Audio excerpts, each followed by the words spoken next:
ఆ కమెంట్స్ అని చూస్తుంటే నాకు చాలా కోపం వస్తుంది సార్. బీయింగ్ సినిమా పర్సన్, ఒక అమ్మాయిగా మాకంటే స్వేచ్ఛ లేదా? మేము వేసుకునే బట్టల గురించి మీరు ఎందుకు కమెంట్ చేయాల్సి వస్తుంది? ఎందుకంటే అది మా కంఫర్ట్ జోన్. మేము ఫంక్షన్లకి వెళ్ళినా, పార్టీలకి వెళ్ళినా, లేకపోతే సినిమాలకి వెళ్ళినా, సినిమాలో యాక్ట్ చేసినా అది మా ఇష్టం కదా. దానికి ఆయన వాడిన లాంగ్వేజ్ ఒకటి దరిద్రపు ముండా అని, అండ్ ఆయన పెట్టిన అపాలజీ వీడియో కూడా చూశాను. అందులో ఆయన ఏమంటున్నారంటే ఆడపిల్లలంటే మహాలక్ష్ములు అంటున్నారు. అలాంటి ఫీలింగ్ ఉన్నప్పుడు దరిద్రపు ముండా అనే వర్డ్ ఎలా వస్తుందండి మీకు? అలాంటి ఫీలింగ్ మీ మనసులో ఉన్నప్పుడు దరిద్రపు ముండా అనే వర్డ్ ఎలా వస్తుంది మీకు? రాకూడదు కదా.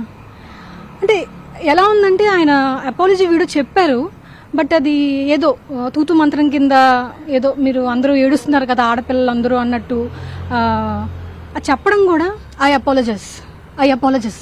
అదేంటండి? ఇప్పుడు తెలుగులో మీరు దరిద్రపు ముండా అని తిట్టినప్పుడు మరి తెలుగులోనే అమ్మ నా తప్పైపోయింది, ఆడపిల్లలందరూ నాకు క్షమించండి అని కదా మీరు అపాలజీ చెప్పాలి. ఐ అపాలజైజ్ అంటే ఏంటండి అది? మరి కోపం రావద్దా? నేను ఒకదాన్ని కాదు, చాలా మంది ఆడవాళ్ళు సినిమా ఇండస్ట్రీ నుంచి సేమ్ ఇదే రియాక్షన్తోనే ఉన్నారు. సో అంతలాగా అవసరం లేదనుకుంటా. అంటే బీయింగ్ సినిమా పర్సన్, ఆయన సినిమా ఇండస్ట్రీలోనే ఉన్నారు, ఎదుగుతూ వచ్చారు. ఆయన దగ్గర నుంచి అసలు ఇలాంటి కమెంట్స్ అనేవి నేను అసలు ఎక్స్పెక్ట్ చేయలేదు. చాలా మైండ్ టోటల్ డిస్టర్బ్ అయిపోయింది నాకైతే. సో అందుకే అంతలా రెస్పాండ్ అవ్వాల్సి వచ్చింది.